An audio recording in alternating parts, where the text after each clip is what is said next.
김도윤을 암살하려고 시킨 황기찬의 치명적인 실수. 김도윤이 황기찬에게 내린 처벌. 김도윤은 마침내 황기찬의 더러운 음모를 하나씩 벗겨내기 시작했다. 그는 오랜 싸움 끝에 황기찬이 자신을 모함하기 위해 매수했던 여성을 붙잡았다. 그녀는 처음엔 두려움에 떨며 침묵했지만 도윤의 끈질긴 추궁과 법적 압박 앞에 결국 무너졌다. 떨리는 목소리로 그녀는 모든 것을 털어놓았다. 황기찬, YL그룹의 회장이 그녀에게 거액을 주며 김도윤을 성추행 혐의로 몰아가라는 거짓 증언을 강요했다는 사실을. 이 고백은 단순한 폭로가 아니었다. 그것은 황기찬의 거대한 제국에 금을 내는 첫 번째 쐐기였다. 하지만 도윤에게 이 정도로는 충분하지 않았다. 황기찬은 단순한 사과나 명예훼손으로 끝날 인물이 아니었다. 그는 도윤의 인생을 짓밟으려 했고 그 대가는 훨씬 더 무거워야 했다. 도윤은 그 여성을 설득했다. 진실을 공개적으로 밝혀. 얼굴을 드러내고 카메라 앞에서 모든 걸 말해. 그러면 널 감옥에서 구해줄게. 그녀는 망설였지만 결국 그의 제안을 받아들였다. 어두운 방 안에서 그녀는 카메라를 바라보며 떨리는 목소리로 진실을 고백했다. 황기찬 회장이 저를 매수했어요. 김도윤을 함정에 빠뜨리기 위해 거짓말을 하라고 했죠. 그 영상은 단 몇 시간 만에 인터넷을 뒤덮었다. 오폭풍이 몰아쳤다. 영상이 퍼지자마자 YL그룹은 거센 비난의 소용돌이에 휘말렸다. 소셜미디어는 황기찬을 비판하는 글과 해시태그로 도배되었고 대중의 분노는 걷잡을 수 없이 커졌다. YL그룹의 주가는 곤두박질쳤다. 하루 만에 시가총액의 수천억 원이 증발했고 투자자들은 패닉에 빠졌다. 황기찬은 회장직에서 쫓겨날 위기에 처했다. 이사회는 긴급회의를 소집했고 그의 이름은 이제 신뢰가 아닌 배신의 대명사로 불렸다. 하지만 황기찬은 쉽게 무너질 사람이 아니었다. 그의 내면 깊은 곳에서 복수심이 불타올랐다. 김도윤, 그를 향한 증오가 그의 모든 사고를 지배했다. 황기찬은 어둠 속에서 움직였다. 그는 비밀리에 조직폭력배를 고용했다. 그들의 임무는 간단했다. 김도윤을 영원히 사라지게 만드는 것. 어느 날 밤, 도윤은 집으로 돌아가던 길에 어두운 골목으로 유인되었다. 그림자 속에서 나타난 건장한 사내들이었다. 그들의 손에는 쇠파이프와 칼이 들려 있었다. 도윤은 순식간에 골목 끝으로 몰렸다. 그는 필사적으로 싸웠다. 주먹과 발차기가 오갔지만 수적 열쇠는 명백했다. 숨이 차오르고 힘이 빠져가던 순간 골목 어귀에서 익숙한 목소리가 울렸다. 도윤아, 그의 숙부 정호성이었다. 정호성은 DH홀딩스의 회장으로 YL그룹의 최대 투자자였다. 그는 우연히 그 골목을 지나다 조카의 위기를 목격했다. 망설임 없이 경찰에 신고한 그는 순찰차가 도착할 때까지 도윤을 지키기 위해 몸을 던졌다. 경찰은 신속히 현장을 장악했고 폭력배들은 순식간에 제압되었다. 정호성은 분노로 이글거리는 눈빛으로 그들을 내려다보며 말했다. 누가 너희를 보냈나? 사실대로 말하지 않으면 너희 인생은 여기서 끝이다. 그의 목소리는 얼음처럼 차가웠고 그 뒤에는 막강한 권력의 그림자가 드리워져 있었다. 두려움에 질린 폭력배들은 결국 입을 열었다. 황기찬 회장이 우리를 고용했어요. 김도윤을 없애라고 했습니다. 그들의 고백은 녹음되었고 이는 황기찬에게 치명타가 될 또 다른 증거였다. 경찰은 즉시 황기찬을 소환했지만 그는 뻔뻔하게 모든 혐의를 부인했다. 증거가 어디 있나? 그따위 거짓말로 날 무너뜨릴 수 있을 것 같나? 그의 오만한 미소는 여전히 얼굴에 걸려 있었다. 하지만 그는 한 가지를 간과했다. 정호성이라는 거대한 존재를. 정호성은 단순한 기업가가 아니었다. 그는 YL그룹의 운명을 쥐고 있는 최대 주주였다. 그는 이사회를 소집하고 단호한 목소리로 선언했다.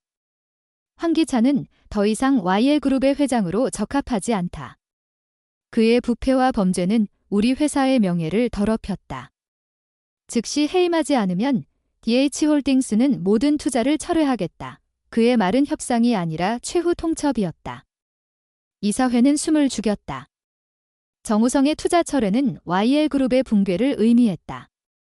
주주들은 망설일 여지가 없었다. 긴급 투표 끝에 황기찬은 만장일치로 회장직에서 해임되었다. 황기찬은 회의실을 떠나며 이를 악물었다. 그의 눈에는 분노와 절망이 뒤섞여 있었다. 한때 모든 것을 쥐고 있던 그는 이제 아무것도 가진 것 없이 거리로 내몰렸다. 하지만 그의 복수심은 꺼지지 않았다. 어둠 속에서 그는 또 다른 계획을 꾸미기 시작했다. 한편 김도윤은 정호성과 함께 병원에 앉아 있었다.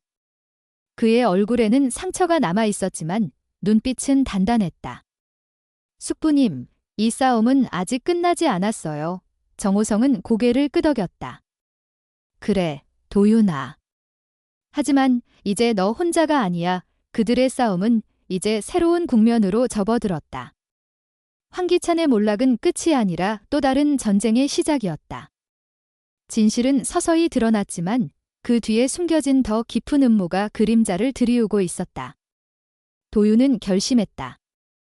황기찬이 어떤 계획을 꾸미든 그는 끝까지 싸울 것이다. 그리고 그 싸움은 단지 그만의 것이 아니었다. YL그룹의 미래, 그리고 정의를 위한 전쟁이었다. 황기찬은 YL그룹에서 쫓겨난 후 어두운 뒷골목의 허름한 사무실로 몸을 숨겼다.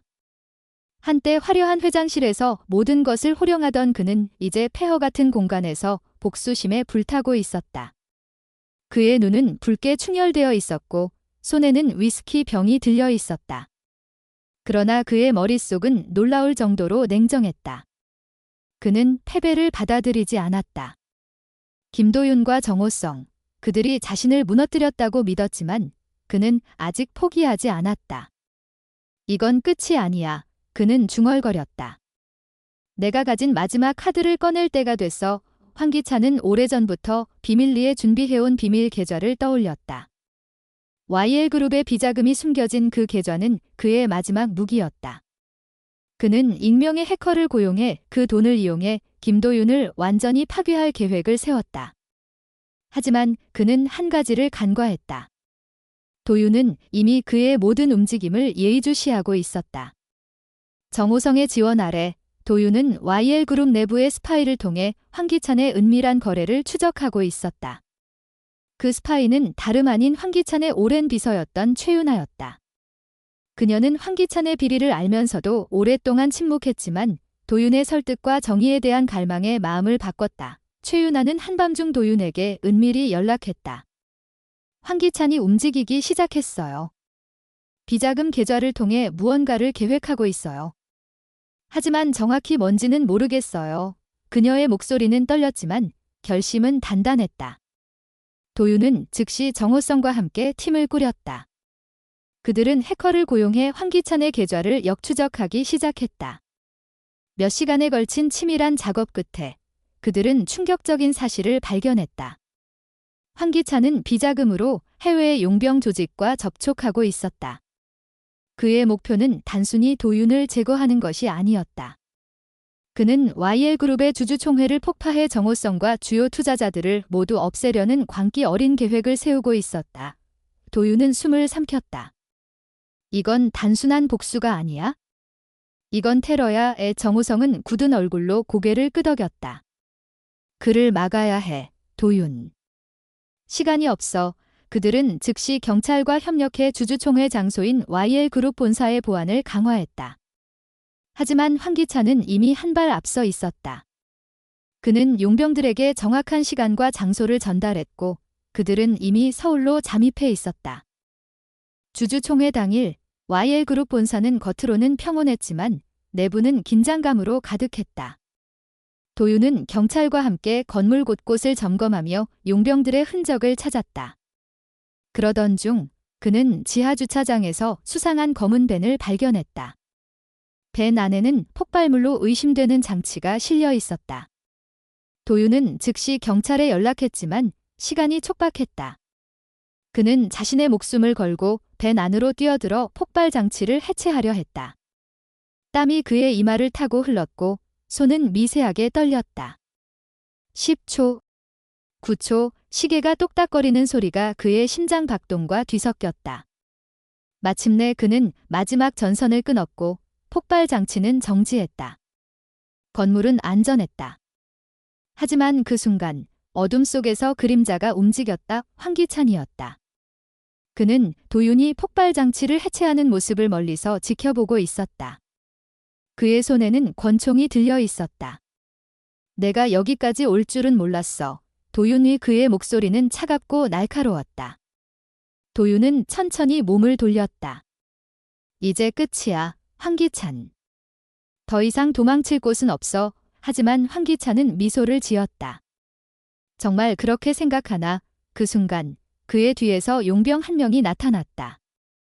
도윤은 또다시 위기에 몰렸다. 그러나 이번엔 정호성이 나타났다. 그는 경찰 특공대와 함께 주차장으로 돌진했다. 총성이 울렸고 용병은 순식간에 제압되었다. 황기찬은 도망치려 했지만 경찰의 포위망에 갇혔다. 그는 무릎을 꿇으며 절규했다. 내가 왜 이렇게까지 해야 했나? 너희가 내 전부를 빼앗았어. 도윤은 차가운 눈빛으로 그를 내려다보며 말했다. 너 스스로 무너뜨린 거야? 정의는 누구도 피할 수 없어. 황기찬은 결국 체포되었다. 그의 비자금 계좌는 동결되었고 YL그룹의 비리와 관련된 모든 자료는 경찰에 넘겨졌다. 언론은 이 사건을 대대적으로 보도했고 황기찬의 이름은 영원히 부패와 범죄의 상징으로 남았다. 하지만 도윤은 안도할 틈이 없었다. 그는 황기찬의 체포로 모든 것이 끝났다고 생각하지 않았다.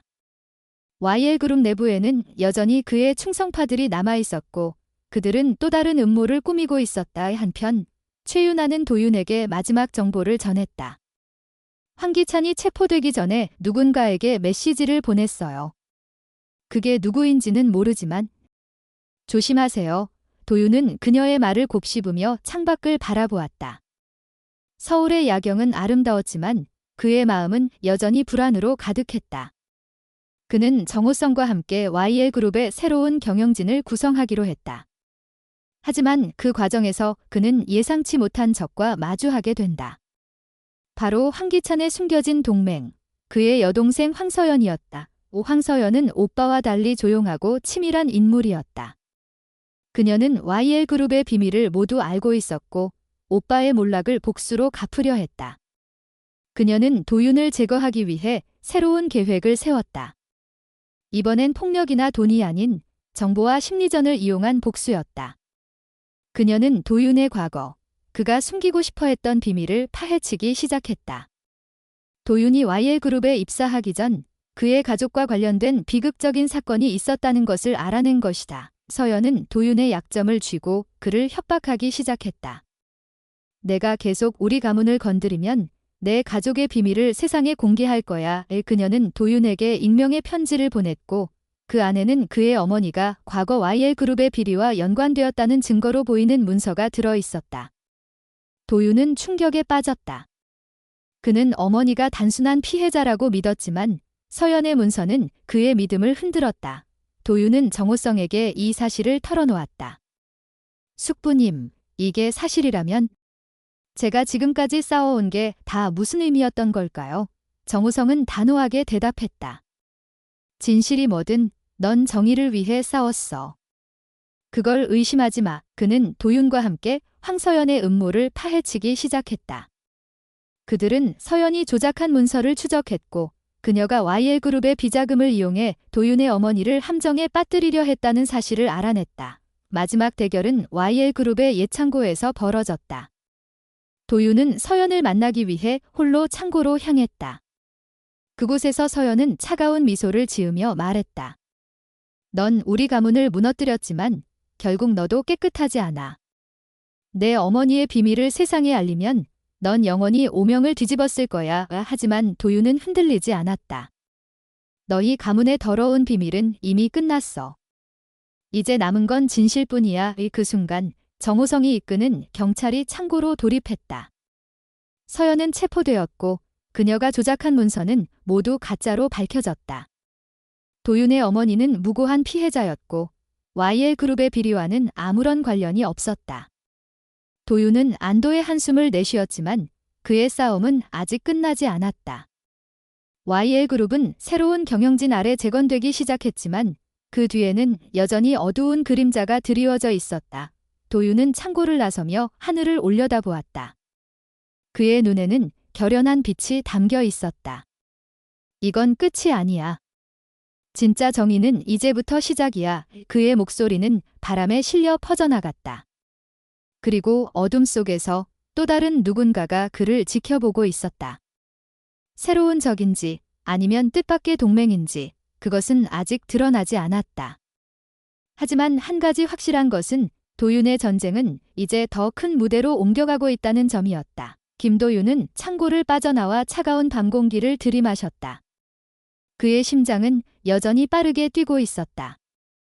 황서연의 체포로 YL그룹의 어두운 그림자는 잠시 거친 듯했지만 그의 직감은 다른 이야기를 속삭였다.